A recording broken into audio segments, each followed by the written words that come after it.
Hello class. Today's our topic for compiler design is architecture of compiler design. I Kushagra Goyal from IIC College of Engineering and Technology, Greater Noida, will here to discuss some topics on compiler design architecture. So let's start the topic. Architecture of compiler design comprises of two phases: front end, and back end. So the analysis phase and synthesis phase.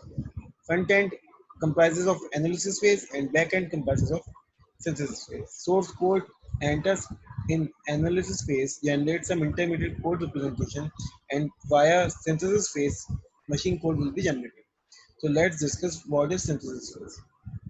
It is known as back end of the compiler. The synthesis phase generates a target program with the help of intermediate code representation and symbol table. And in analysis phase, it is front end of compiler analysis phase of the compiler reads the source program, divides it into the four parts, and then check for lexical, grammar, and syntax errors. The analysis phase generates an intermediate representation of the source program and symbol table, which should be fed in the synthesis phase as well. So, compiler can have phases and passes.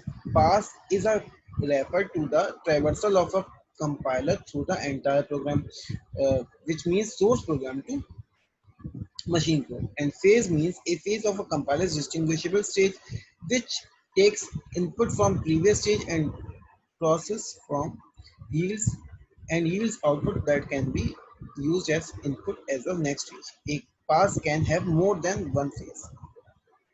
Okay, so the compilation process sequence various phases. Each phase takes input from its various stage as its own representation of program, or you can say source program, and feeds its output to the next phase of the compiler. So let's understand the phases of compiler. So phases of compiler: main phases: lexical phase, lexical analysis phase, syntax analysis, semantic analysis, intermediate code generation, code optimization, code generation.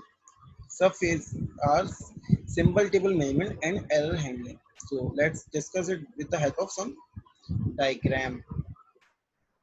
Source code enters into lexical phase, then it goes through syntax analyzer, semantic analyzer. Intermediate code is generated with the help of intermediate code generator. That machine independent code optimizer will optimize that code.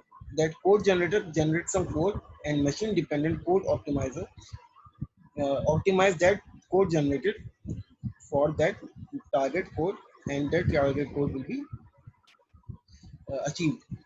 And all the phases are being connected with error handler and symbol table, which is a subphase.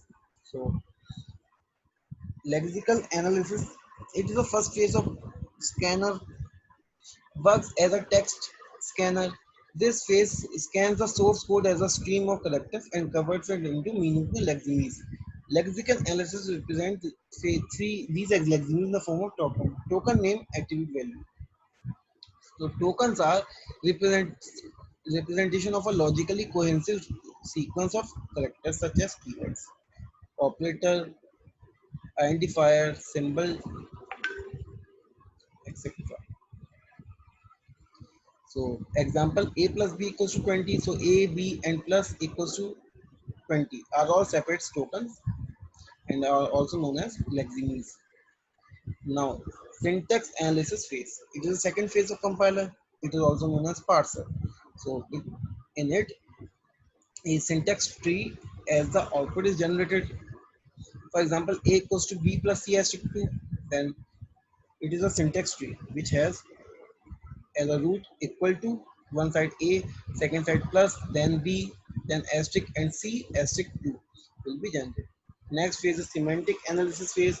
It is third phase in which parse syntax tree is now being used as a parse tree and checks whether the syntax is correct or not. Type conversion of all data types into real types. It also being done here. Like 2 will be created here in semantic phase like into real 2. Next is code generation is the fourth phase of generation of compiler. It gets input from the semantic analysis and converts the input into output as intermediate code such as three address code. There are three address code consists of a sequence of instructions, each of which has almost at most three operands. T1 equals to T2 plus T3. Code optimization is the fifth phase in which the code we generate from intermediate code generation will be optimized. So in the next is code generation. This is the final phase in which target language is target code will be achieved. So it also involves allocation of register, generation of correct references, generation of correct data types, and generation of and symbol table are those which are having all the symbols and the operators used in the program, and error handling are used when some errors of each phase being handled. So thank you class. This was our topic for today. Thank you very much.